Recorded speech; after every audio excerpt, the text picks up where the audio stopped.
한국어 하면 인사는 이거죠. 따지하오. 안녕하십니까. 박현정 강사입니다. 자, 어느덧 2025년이 되었습니다. 여러분들 새해 계획 많이 짜셨나요? 자, 분명히 그 계획 중에 HSK도 있을 거라고 생각을 하는데요. 자, 계획만 짜놓고 아무것도 안 하다가 이제 허겁지겁 영상을 켰을 겁니다. 그럼 이제부터 선생님을 잘 따라오면서 설명을 들으면 생각이 들겠죠. 아, 이건 쉬운 일이 아니다. 내가 큰 결심을 하고 더 계획을 잘 짜야겠다라는 생각이 들 겁니다. 자, 그럼 선생님이 많은 강의를 준비를 했는데요. 자, 먼저 한번 목차를 보시면은 여러분 두둥 1번이 정말 중요합니다. HSK 3.0 유형 변화. 그 다음에 2024 출제 경향 분석이나 뭐 여러 가지를 한번 살펴보도록 할 겁니다.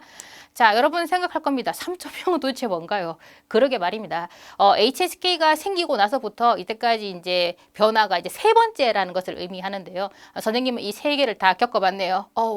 나이 이런 거 물어보지 마시기 바랍니다. 자, 3.0 이제 새로운 시험이 나올 거라고 하는데요. 최근에 2월에도 한번 모의고사가 있었고요. 그걸 통해서 저희는 이제 새로 나올 시험 유형에 대해서 대충 좀 더 윤곽이 잡힌다라고 할 수 있었다라고 보면 되겠습니다. 그럼 여러분들이 궁금해하실 3.0부터 한번 살펴보도록 하겠습니다.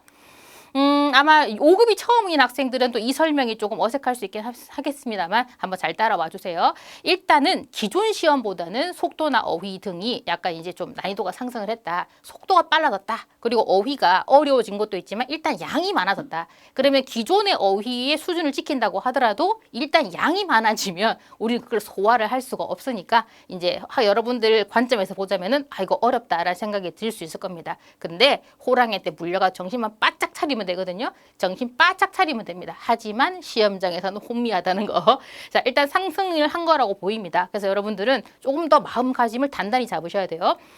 그리고 듣기에서는 원래 일부분이 남자, 여자의 짧은 대화가 한 번 정도 대화를 주거니 받거니 했거든요. 좋았어요.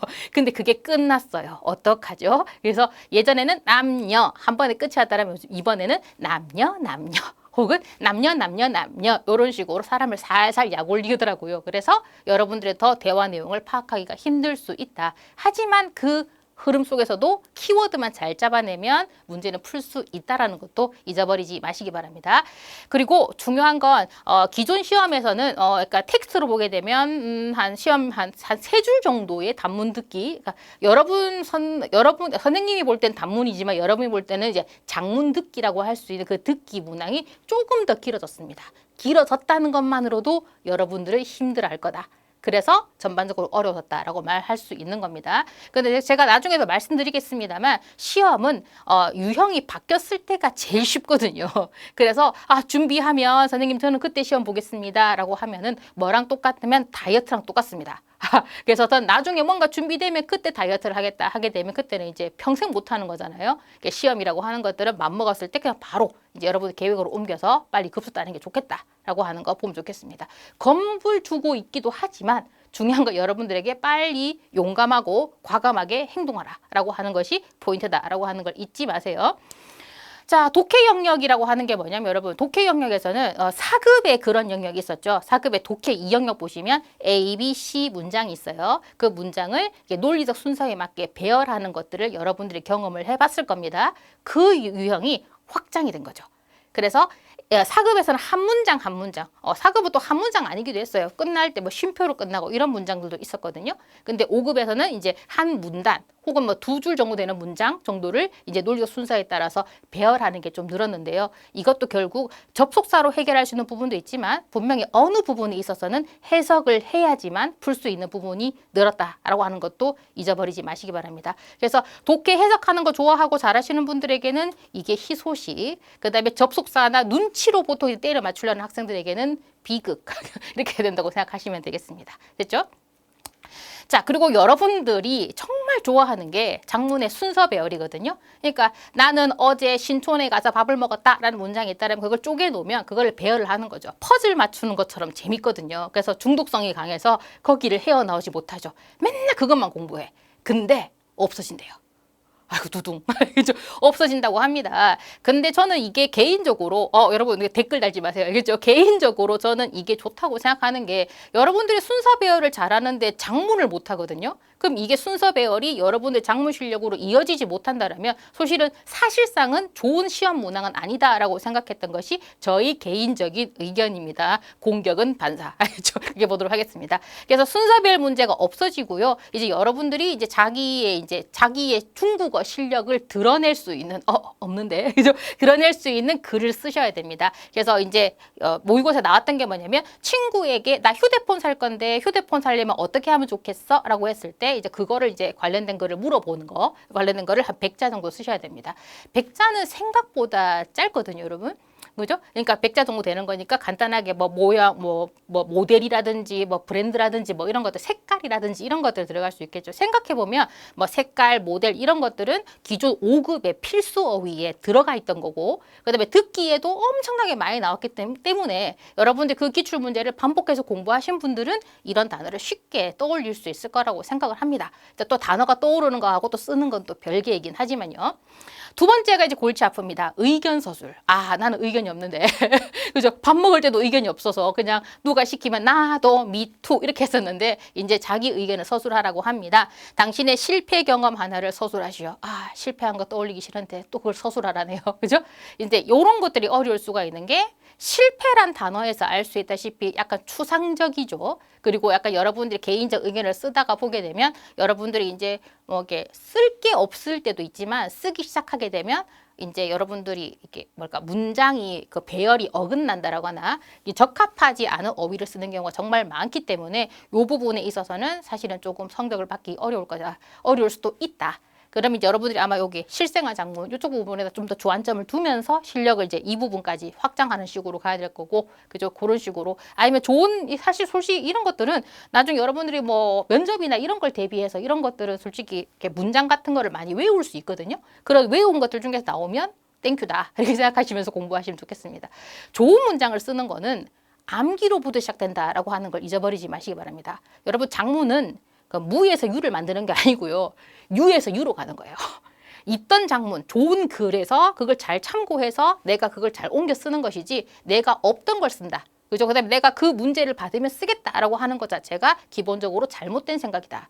라고 하는 생각 좀 해주시면서 공부하시면 고득점을 받을 수 있다라고 생각하시면 좋겠습니다. 됐죠? 자, 여기까지가 3.0입니다. 생각보다 심플한 것 같긴 한데 사실 우리가 더 되짚어서 봐야 될 것들이 많습니다. 실제로 시험을 시행하게 되면 저희가 또 꼼꼼하게 또 분석이 들어가겠죠. 그때 다시 본다고 생각하시면 되고요. 이런 게 있다더라. 그러면 뭐다? 나는 3.0 시험 되기 전에 급수를 따야지? 라는 마음으로 저희는 2024년을 돌아볼 겁니다. 자, 2025년이지만 우리 2024년을 보는 이유는 당연한 거죠. 자, 뭐가 있냐면 이제 그런 거죠, 여러분. 옛날 기출 문제가 이제 올해에 반영이 될 거다라고 하는 걸 참고를 해서 공부를 하는 겁니다. 그래서 저희가 이제 HSK 5급, 6급이 다 그렇지만 3개 영역이잖아요. 첫 번째 듣기 영역을 본다라고 생각한다면 듣기는 크게 두 가지 나뉩니다. 들리는 것이 정답이다. 두 번째는 뭐다? 들리지 않는다. 그럼 내가 대화를 통해서 유추를 해야 된다라고 하는 걸 있었습니다. 저는 HSK를 오랫동안 가르쳤지만 HSK 시험을 사실 그닥 좋아하지는 않습니다. 그 이유는 뭐냐? 난이도가 들쭉날쭉 쉬웠다가 어려웠다가 쉬웠다가 어려웠다가 냉탕 온탕 왔다 갔다 하기 때문에 어떤 학생은 공부를 하지 않는데도 뭐겠습니까? 쉽게 급수를 딸 때가 있고 어떤 학생은 공부 엄청 열심히 했는데 유치형 문제가 많이 나와가지고 알겠죠? 이렇게 막 울고 나오는 경우도 있을 수가 있거든요. 그래서 작년의 경향을 봤을 때도 들리는 것과 유추 문제가 섞여 있었지만 중요한 건 요즘에도 점점 더 시험이 어려워진 추세에서는 유추 문제가 많이 증가할 수 있다. 그래서 그걸 여러분들 유념하셔야 돼요. 유추하는 문제들은요. 그 문장을 다 이해해야 하거나 아니면 다의어라고 하죠. 동의어라고 하죠. 한 단어를 다르게 표현한 것들. 그걸 알고 계시는 거예요. 그것도 사실 저는 유추의 영역이라고 생각을 하거든요. 그죠? 어찌 보면 어떤 사람들이 들리는 걸 정답이라 할 수 있긴 하지만 들리는 걸 정답이 완전 똑같아야 된다고 생각하기 때문에 이제 그런 영역이다 생각하면 좋겠습니다. 그리고 듣기 3영역이라고 사실 듣기에는 2영역이라고 되어 있습니다만 저는 이제 듣기에서 원래 듣기 2영역 21번 30번, 31번부터 45번까지 이렇게 나눠져 있어요. 그럼 여기 부분에 여기 15문제가 사실은 작문 듣기거든요. 이 작문 듣기에서 점수를 많이 잃는 학생이 많습니다. 5급이 끝이라면은 뭐 여기 부분에 점수를 안 받고 1에서 30번까지 해서 점수를 받으셔도 상관이 없겠지만 만약에 6급까지 생각을 하신다면 여러분들은 여기까지 점수를 잘 받으셔야 됩니다. 왜냐면 여기 점수 못 받으면 6급 공부할 수가 없어요. 알겠죠? 일단 중요한 건 여기 31부 45분까지 해서 에피소드 설명문이 있기는 한데 설명문이 많이 들어가면 여러분들이 많이 힘들어 왔다 갔다 합니다만 설명문이 들어가면 일단 기본적으로 뭐 개념 설명하죠. 단어 어렵죠. 그러니까 들리는 것 중에 골라도 되지만 여러분들이 이미 단어에 놀랬기 때문에 이걸 이제 놓치는 경우가 많습니다. 에피소드 설명문 비중이 왔다 갔다 합니다만 또 설명문의 비중이 좀 더 많았다라고 하는 것도 알아두시면 좋겠어요. 자, 그리고 독해를 한번 살펴본다면 독해 1영역이 있습니다. 빈칸, 공포의 빈칸 채우기. 저는 개인적으로 그 독해 1영역 빈칸 채우기를 참 좋아했거든요. 왜냐면 이게 퍼즐 같잖아요. 중간에 구멍이 뚫린 걸 막 채워넣고 싶고 막 이런 느낌이 있는데 이건 어디까지나 저의 개인적 취향이고 여러분에게 강요할 수는 없습니다. 하지만 중요한 건 독해 1을 버리면 또 점수를 받을 수가 없다. 독해 1문제가 15문제이기 때문에 거기 점수를 놓쳐버리면 거의 한 40점 되거든요. 30 몇 점이면 그거 놓쳐버리면 안 됩니다. 고정조합이라고 하죠. 어떤 단어가 나오면 자동적으로 이게 정답이다. 뭐 이런 것들이 있었어요. 예를 들면 여기에도 나중에 나오겠지만 접속사 같은 게 있으면 수이란. 솔직히 5급의 수이란 안 나옵니다만 수이란 나오면 딴시 찾으면 된다. 이런 것들은 해석하지 않고도 그냥 풀 수 있는 문제잖아요. 그런 고정조합 문제와 해석을 해서 풀어야 되는 문제들이 또 섞여 있는데요. 요즘 들어서는 왔다 갔다 하지만 그래도 해석을 요하는 문제들이 좀 많다. 근데 해석을 요하는 문장들도 아까 사회 심리 현상이나 이런 것들을 많이 다루기 때문에 읽으면서 뭔 소리인지 모르니까 여러분들이 이걸 피하게 문제를 못 푸는 경우가 많아요. 여러분이 풀 수 있는 건 뭐다? 앞에 이 단어가 있으니까 똑같은 단어가 있는 이 단어가 정답이겠지. 근데 시중에 있는 문제집, 옛날 기출 문제는 그렇게 풀면 정답이에요. 요즘에는 또 그게 아닌 것들이 많다라는 거. 기억하셔야 됩니다.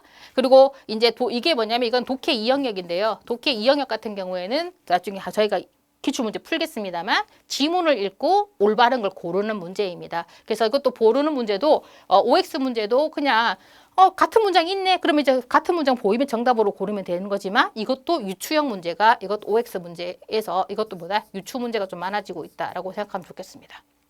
그리고 독해 3영역은 에피소드 설명문인데 이 설명문의 비중이 높으면서도 설명문도 결국 주제가 많이 어렵다라고 생각하시면 될 것 같아요.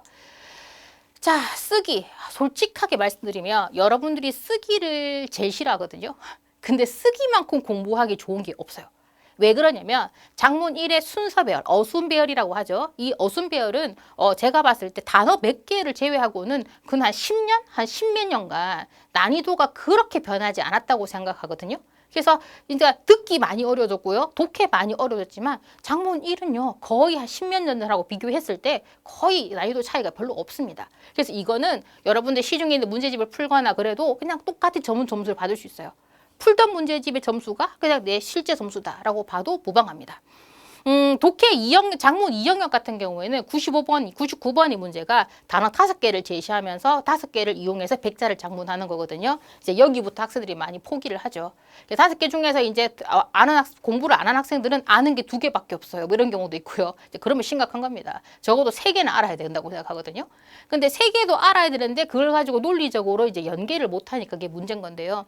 또 이제 여러분이 99번을 포기한 이유 중에 하나가 이제 옛날보다 부사, 그다음에 개사. 개사라는 표현은 중국어적인 어법이고요. 이제 저희가 이제 다른 영어나 공부할 땐 전치사라는 표현을 많이 쓰기도 하죠. 요런 것들이 이제 꾸준히 출제되고 있어서 많이 힘들어하고 있다는 거죠.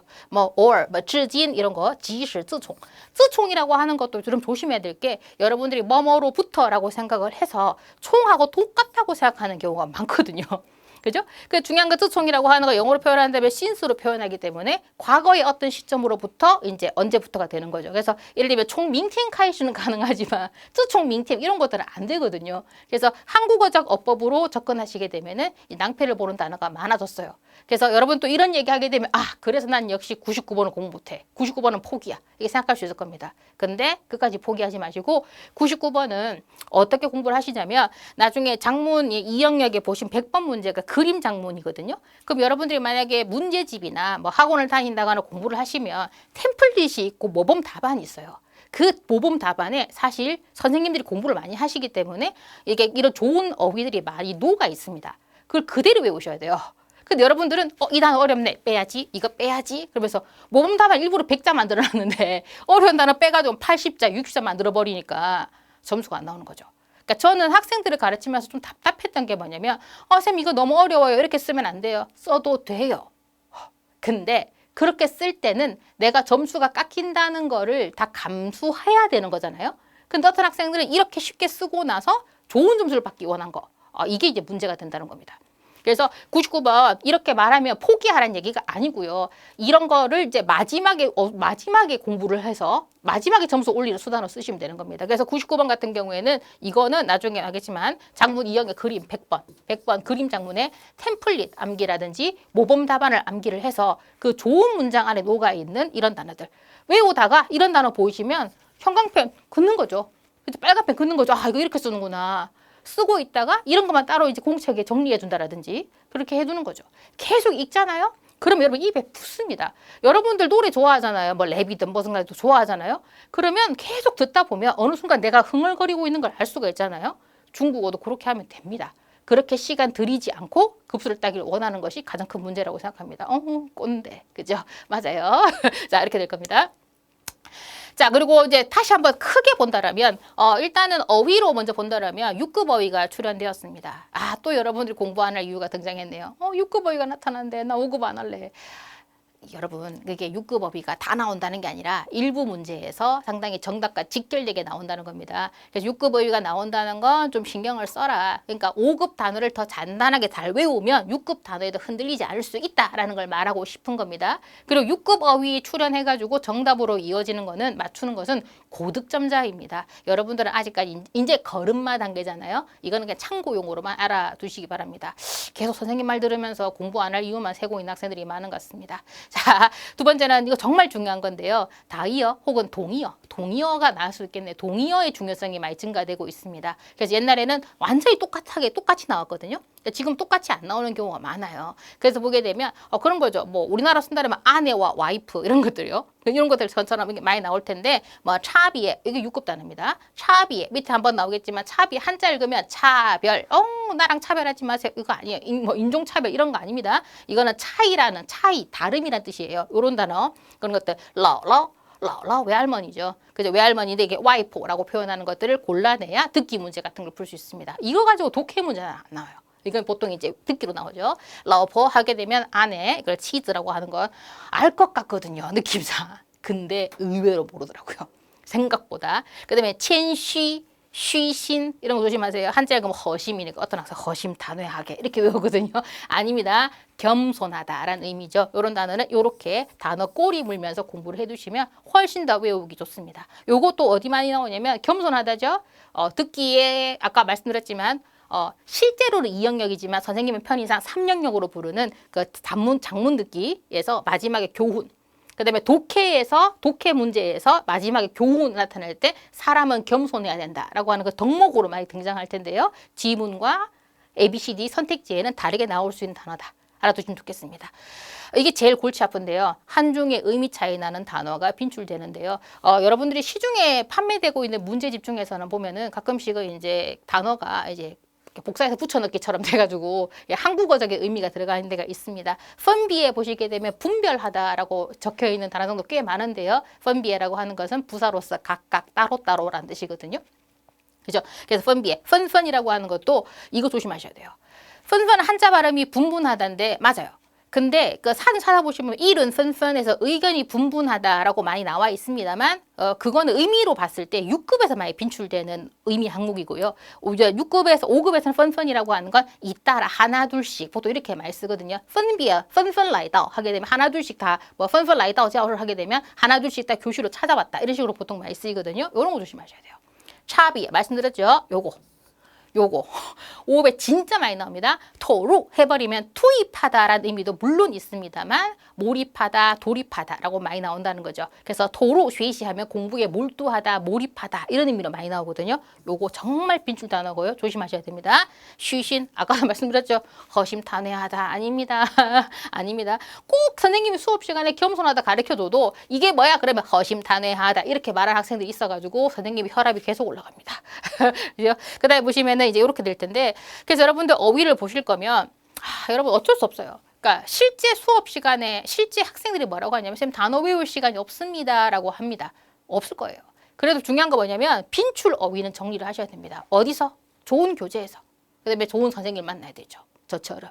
그렇죠? 이런 것처럼 빈출어휘. 시간이 없으면 빈출어휘 보시고요. 그걸로 자신감이 생기시면 시간이 좀 생기네. 그렇다면 뭐다? 고득점을 위해서 한 번 더 기본 어휘 학습을 쭉 한 번 더 훑어주시는 게 좋을 거라고 생각을 합니다. 이거부터 하시고 이렇게 하시면 좋겠어요.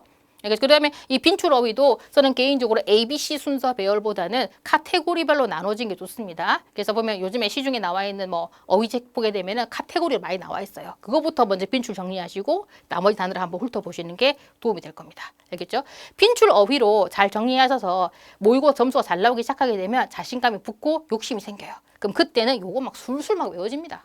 알겠죠? 자, 그 다음에 여러분들 이게 HSK 어려운 이유가 사실 토픽 때문입니다. 사회 현상이나 심리 현상이 많이 나오거든요. 우리는 사회에 관심이 없어요. 릴스 이런 데 관심 있지. 그죠? 그 다음에 뭐 이런 관심이 있는데 난 갑자기 관심 없는 여러 가지 사회 현상을 다룬다고 하니까 머리 아파. 한국어로 된 것도 안 읽는데 중국어로 읽으니까 읽히냐고요. 난독증이 오죠. 그죠? 그래서 여러분 더 읽기 싫은 것도 있다. 토픽도 싫은데 어휘는 더 어렵다. 과학 뭔지 모른다. 근데 읽으라고 한다. 또 전통문화. 중국 전통문화 관심 없면 돼요. 이상한 게 여러분. 중국어 공부하는 사람이 유독 중국 전통문화에 관심이 없어요. 솔직히 내가 관심만 있으면 솔직히 지문 안 읽고 찍을 수 있는 문제도 물론 있거든요. 근데 이게 개인적으로 아쉽더라고요. 그래서 여러분이 관심 없는 주제가 나온다. 그래서 어쩔 수 없이 보다 시험 공부를 하는 한두 달 동안에는 영혼을 팔아라. 그래서 나는 사회현상과 과학에 한다. 근데 이거 나중에 잘 공부하시면 급수도 따고 나의 기본적인 상식도 알아갈 수 있다, 늘어갈 수 있다라고 하는 거 기억하면 좋겠습니다. 그리고 이거 다 어떻게 공부해요?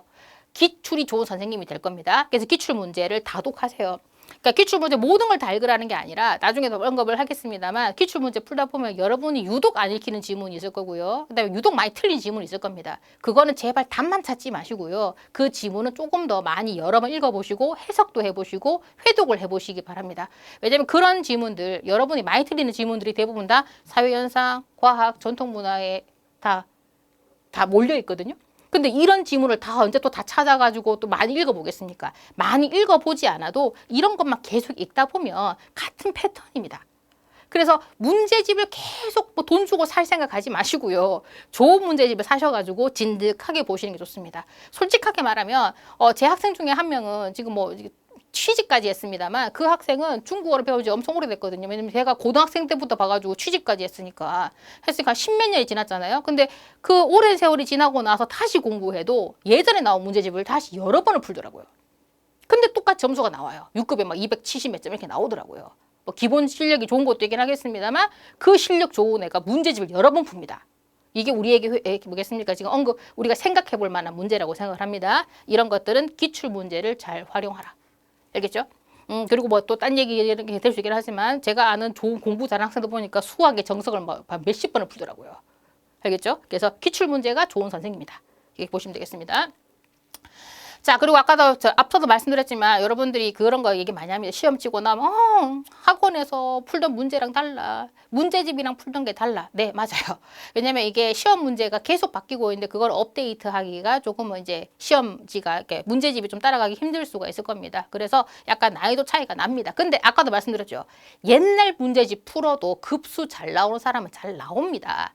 근데 그 사람도 어떻게 공부하느냐? 여러분들은 대부분 옛날 문제 풀다가 점수 안 나온 사람들은 답이 똑같이 보이니까 그냥 그림 맞추기 하고 풀고 끝 이렇게 나와요. 근데 그렇지 않은 사람들은 하나하나 다 해석까지 해가지고 확인해보고 끝을 냅니다. 그래서 자, 난이도 차이가 나는 거 인정하셔야 돼요. 그래서 제일 중요한 건 뭐냐면 좋은 문제집을 선택을 하는 겁니다. 최신판 문제집 언제 출판되었나 이런 거 참고해 보시고요. 고르세요. 그게 아니라면 또 이것도 고르셔야 되는 중요한 거. 2개 이상 틀렸잖아요. 독해 지문 4개잖아요. 2개잖아요. 이때만 사람은 초긍정적이야. 2개밖에 안 틀렸네요. 절반이에요. 근데 어떻게 2개밖에 안 틀렸어요? 2개 이상 틀린 지문은 무조건 정독하셔야 돼요. 답이 B네. 내가 B 하려고 하다가 C 했는데 다음에 B 해야지 하고 넘어가요. 그러니까 점수가 안 올라가는 겁니다. 2개 이상 틀린 지문은 정독하시고요. 회독하셔야 됩니다. 그리고 듣기는 2배속으로 들으셔야 돼요. 쉬운 것도 2배속으로 들으면 안 들리거든요.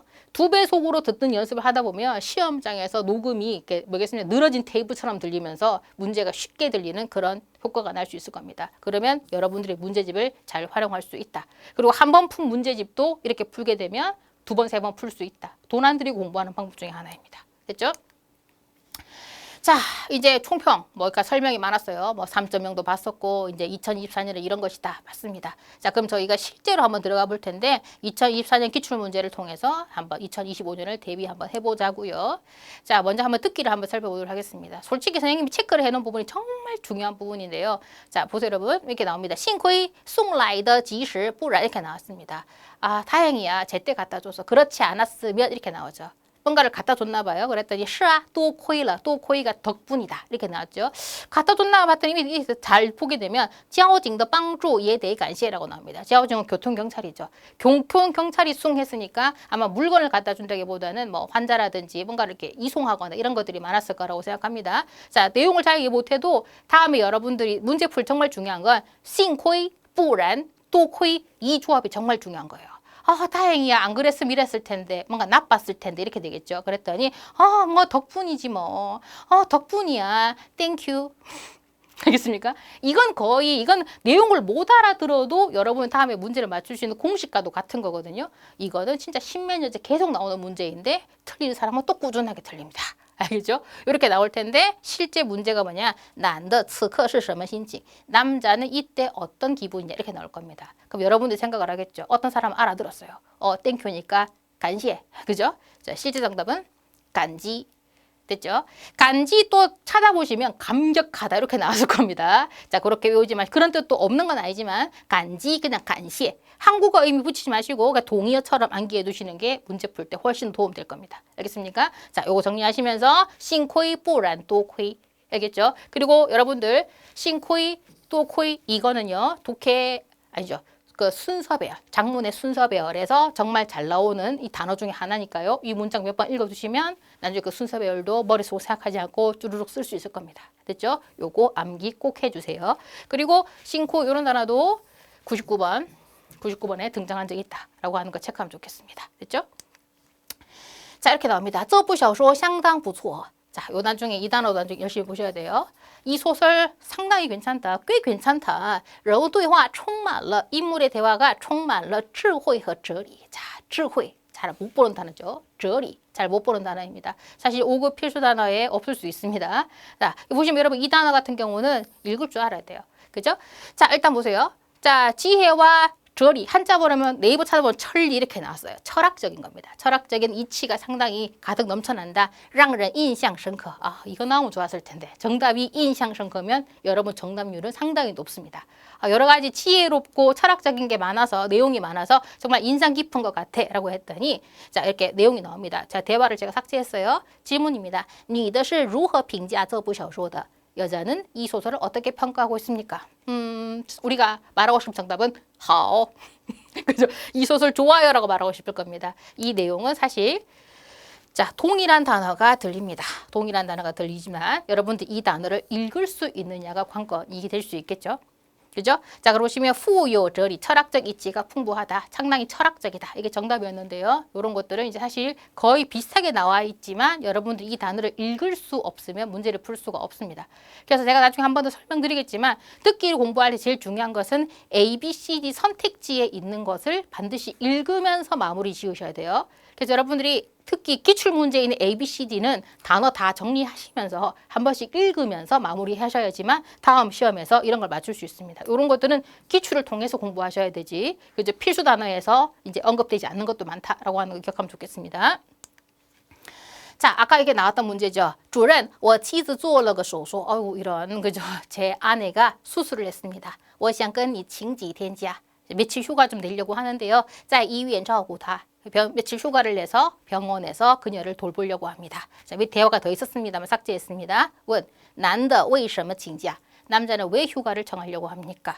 자, 아내가 수술을 했기 때문이죠. 그럼 여러분들은 이제 치즈를 기다리고 있었겠습니다만 실제 정답에서는 要照顾老婆라고 해서 단어가 다르게 나왔죠.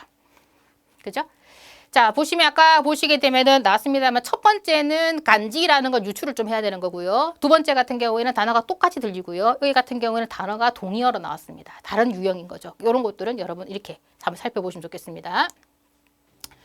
자, 독해를 살펴보도록 하겠습니다. 뭐 단골 토픽, 뭐 아까 사회, 과학 이런 거 많이 계속 나왔고요. 뭐 단골 조합도 여전히 많이 나왔습니다. 예를 들면 살펴보던 게 뭐냐면 아까 말씀드렸죠. 뭐 사회 현상이나 뭐 연구를 많이 하기 때문에 요런 쏘고 시연 이런 것들, 실험을 해봤다, 조사를 해봤다 이런 것들 진짜 연구를 해봤다 이런 거 정말 잘 나오거든요. 요런 것들 같은 걸 많이 알아두시면 좋겠다.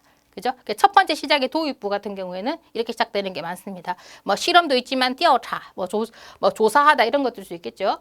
조사가 들어갈 수 있긴 하지만 조사가 앞부분에 나오면 뒷칸이 비어 있는 경우가 많아요. 그러면 조사가 증명하기로는, 조사가 결과가 나타내기로는 이런 식으로 나오는 조합도 여전히 많이 나오고 있었습니다.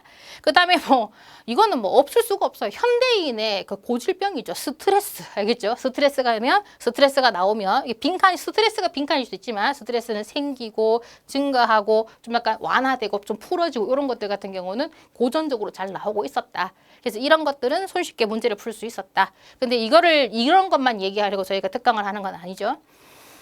예를 들면 이런 것들 문제 같은 게 있다는 것이죠. 여기 보시면 여러분 보세요. 1번 문제 같은 거 보시면 여기 보시면 요걸 보세요. ABCD를 보시게 되면 사실은 뭐 반반 섞여 있습니다. 요 문제는 여러분들이 빈칸 여기 아마 이것도 해석이 안 되는 학생도 꽤 많을 거라고 생각이 돼요. 근데 밑에를 보시면 자루 그죠? 모르는 사람 많아요. 이거 5급에 정말 많이 나와요. 지아루는 루고예요. 이렇게 연결해서 외우세요. 지아루, 루고. 만약에 뭐뭐 하다면 접속사죠. 수이쇼도 뭐냐면 여러분 수이란이에요. 비록 뭐뭐 하겠지만 그럼 뒤에 뭐但是, 可是 이런 게 나올 수 있겠죠. 难怪 4급 단어입니다. 어쩐지라는 부사고요. 何必 이것도 조심해야 됩니다. 하필이면이라고 많이 외우시는데요. 구태여 뭐뭐 할 필요가 있겠는가라고 하는 것도 부사가 되겠습니다. 자, 부사 2개, 접속사 2개인데요. 자, 이 문제는 어떻게 푸느냐 하게 되버리면 만약에 접속사라고 한다라면 이거는 짝꿍으로 풀 수 있는 문제일 겁니다. 만약에 루거가 나온다라면 뒤에 보통 지우가 많이 볼 거고요. 만약에 수이란이 나온다고 한다면 但是,可是가 많이 보이겠죠. 여기 보세요. 손님이 꽝린이라고 하는 건 라이다오라는 뜻이 손님이 왔는데 어디 왔어요? 라이다오, 꽝린 자중 하면 집에 찾아왔는데 그런데 말입니다. 부다오차 차를 따라주지 않는다면 차를 대접을 하지 않는다라면 자, 就被视为是 본다. 被视为 하나 조합처럼 외우면 좋겠습니다. 뭐뭐로 보여질 것이다. 没有礼貌. 네 가지가 없어요. 예의가 없다. 그죠? 이렇게 무례하다라고 볼 수 있다라는 것입니다. 자, 여기 보신다고 생각한다라면 이 문제는 간단하게 접속사 문제를 풀 수 있는 문제죠. 만약에 집에 손님이 찾아왔는데 차를 대접하지 않는다라면 이건 무례하게 볼 수 있다. 무례하게 볼 것이다 라고 문제를 푸는 문제죠. 이런 문제 같은 경우에는 만약에 여러분들이 아주 간단하게 접속사의 조합만으로도 쉽게 문제를 풀 수 있다. 그리고 의미를 알고 있으면 더 쉽게 풀 수 있겠죠. 정답은 이게 A가 된다라고 생각하면 되겠습니다. 같은 지문인데 여기 보세요. 성위가 나왔습니다. 성위 몰라도 성은 4급 단어입니다. 성이 남다죠. 남아있는 차는 放在微火上. 잘 모르면 어때요? 그냥 불이겠죠. 그죠? 웨이는 원래 작다, 미약하다는 약한 불이겠죠?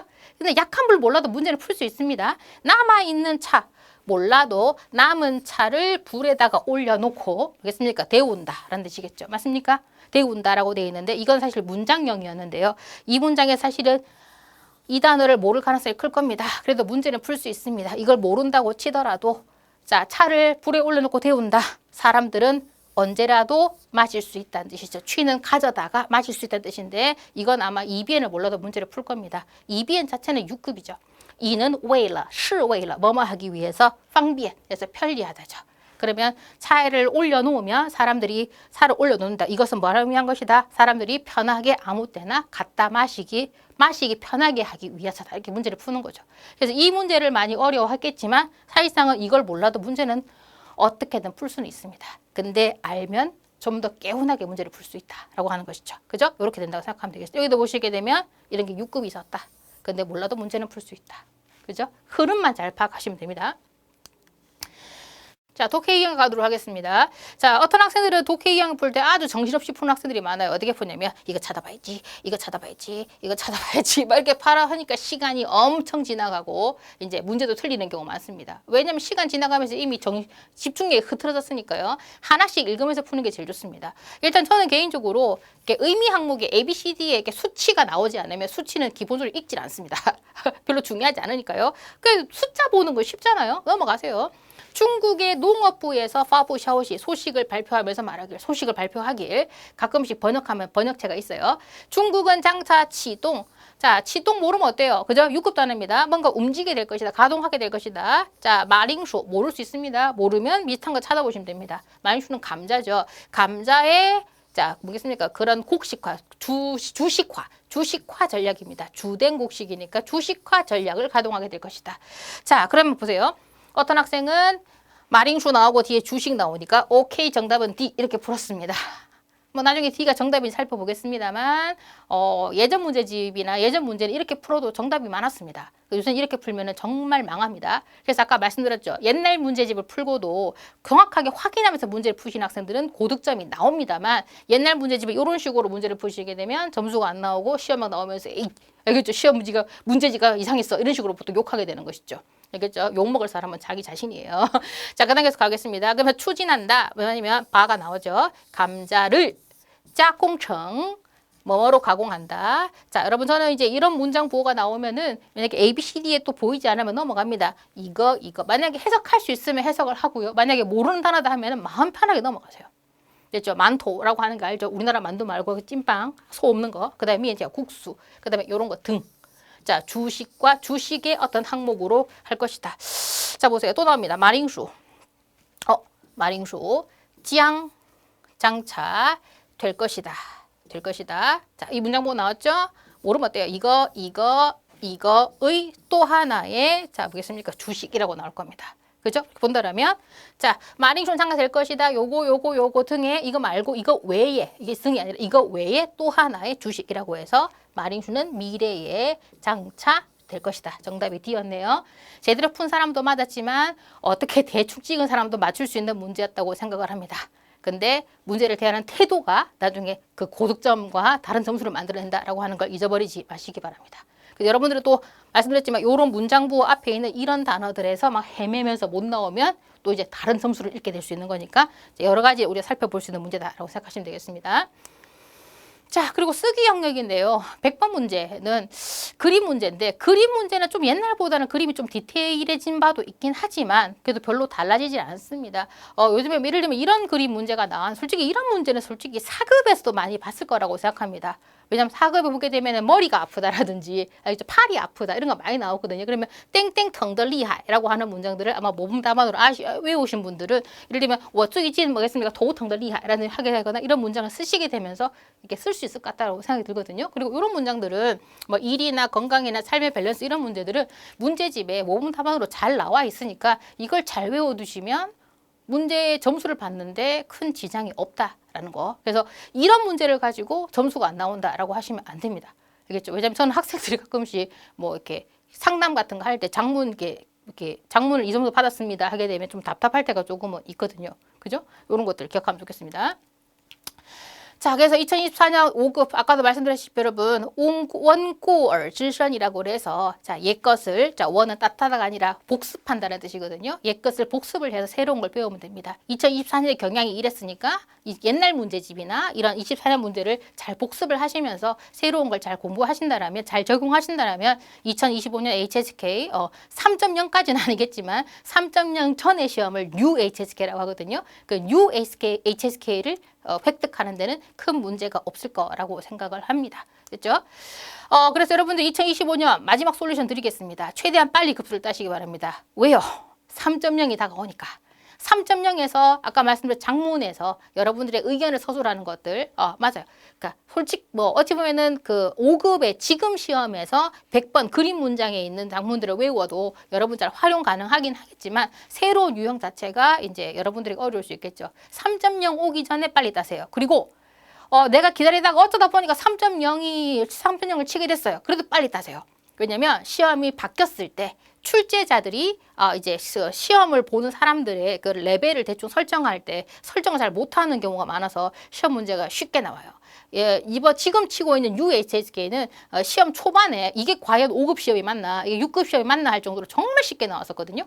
그래서 지금의 UHSK든 나중에 3.0이든 무조건 빨리 따시기 바랍니다. 그게 여러분들에게 이득입니다. 됐죠? 또 중요한 건 이렇게 요행을 바라지 마시기 바랍니다. 눈에 보이는 거에만 풀고 나서 그 책 덮지 마시고요. 기본기에 충실하시기 바랍니다. 듣기를 잘 하시려면요. 듣기 ABCD의 발음을 아셔야 돼요. 그래야 매칭을 하죠. 그죠? 근데 소리 내서 읽어주시면 좋겠고요. 그 다음에 해석하는 것도 마찬가지겠지만 독해 인력력이나 많이 틀린 지문만이라도 여러분 좀 해석을 좀 해주시면 좋겠습니다. 근데 시중의 문제집이 약간 우리가 말한 것, 평상시에 하는 것처럼 직역을 하는 거랑 좀 많이 달라요. 여러분이 해석한 거랑 어순도 많이 다를 수 있습니다. 왜냐면 우리가 한 직역을 그대로 출판하면 못 봅니다. 왜냐면 그게 진짜 이상한 말투가 되기 때문에 한국어로 매끄럽게 바꾸다 보면은 좀 다를 수가 있거든요. 그래서 그 해석을 참고하다 보면 여러분이 계속 의역을 하게 되는 경향이 좀 있긴 한데요. 그 해석은 참고로만 하시고 이제 중국어 어순에 맞게 직역하시면서 해석하면서 여러분이 이해하시는 공부하시면 좋겠습니다. 그리고 어휘 공부하셔야 되고요. 어휘 없이 공부 못합니다. 여러분 알다시피 영어 공부할 때 영어 복 안 외웠습니까? 참 신기한 게 영어는 그렇게 단어를 중요하게 여기면서 중국어 단어는 안 외우고 급수를 따기를 원하더라고요. 그건 불가능합니다. 여러분의 머릿속에 칩을 넣지 않는 한. 알겠죠? 그래서 어휘 공부해 두셔야 되고요. 좋은 책 많습니다. 여기 맛있는 스쿨에 나온 책 좋은 거 많거든요. 그 책 하나 사셔가지고 알겠죠? 보시면 급수 따라에 도움이 될 거라고 생각합니다. 그리고 정말 제가 말씀드리고 싶은 게 여러분 제발 접속사 좀 안 합시다. 고정조합도 나중에 외워야 99번 100번 쓰는데 접속사는 여러분 문장과 문장을 논리적으로 연결하는 건데요. 결국 이 말을 뒤집어서 약간 좀 세게 말하면 여러분들은 여러분의 말이 무논리로 보여도 상관없습니까? 이거 하나만 쓰게 되면 교양 있어 보이고 논리적으로 보이는 아주 경제적인 단어거든요. 그리고 점수도 딸 수 있어요. 듣기, 독해, 장문이요. 이걸로 딸 수 있는 점수가 제가 볼 때 거의 20점 가까이 될 거라고 생각을 하거든요. 근데 이거 왜 안 외웁니까? 제발 좀 외워주시면 좋겠습니다. 그렇죠? 이렇게 대비를 좀 해주시면 좋겠고요. 기출문제 회독해 주시고요. 그 다음에 중요한 건 자 1에서 4가 뭐냐면 앞에 나왔던 거 있죠. 최대한 급수 빨리 따고 기본기 충실하고 이런 걸 통하다 보면 스피드가 따라옵니다. 여러분들은 아무것도 안 하고 빨리만 풀려고 하거든요. 근데 스피드업은 앞에 있는 기본기가 없이는 절대 발생할 수가 없는 거거든요. 그래서 1번부터 4번 항목을 통해서 여러분들이 스피드업 해주시면 좋겠습니다. 그리고 제일 중요한 건데 장문은 써봐야 늘어요. 5급도 6급도 마찬가지인 게 장문 숙제 내라고 하면 그렇게 안 냅니다. 선생님 나중에 낼게요. 시험 때까지 한 달 동안 수업 들으면서 숙제를 한 번도 안 낸 학생도 있습니다. 그러면서 나중에 톡이 옵니다. 선생님 장문에서 망했어요. 뭐 할 말이 여기까지. 알겠죠, 여러분? 장문은 써봐야 됩니다. 그리고 중요한 건 순서 배열 40점이고요. 쓰기가 60점입니다.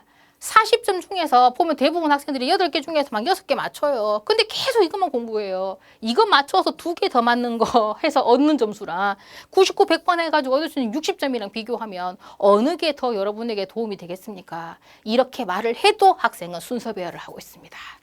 알겠죠? 편식하면 안 됩니다. 오른팔만 쓰고 운동할 때도 양손을 다 써야 양쪽 근육이 균등해지지. 안 그러면 한쪽은 막 이만해지고 한쪽은 극세사 이렇게 될 수 있는 거잖아요. 조심하시기 바래요. 순서별만 장문 아니고요. 암기하시면 됩니다. 그리고 만능 문장 암기하시면 제 학생 중에 한 명도 만능 문장에서 나의 꿈 관련된 문장이 있었거든요. 그 문장, 내 꿈을 위해서 나는 끊임없이 노력할 거다 이런 문장이 있었어요. 그거 외워서 면접 가서 써먹었다고 하더라고요.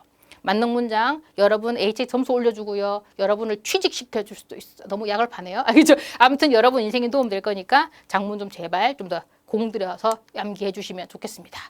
자, 여기까지가 2025년 합격 전략이었습니다. 장황했어요. 하지만 중요한 여러분들이 곱씹어 봐야 될 것들 상당히 많다고 생각합니다.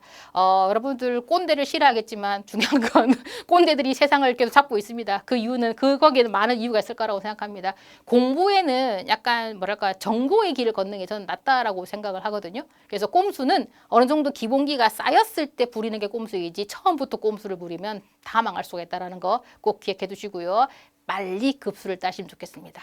알겠죠? 자, 여러분들이 2025년 자, HSK 5급을 좋은 점수로 얻기를 기원합니다. 자, 다음 기회에 혹시 6급을 따신다면 6급에서 만나 뵙도록 하겠습니다. 再见!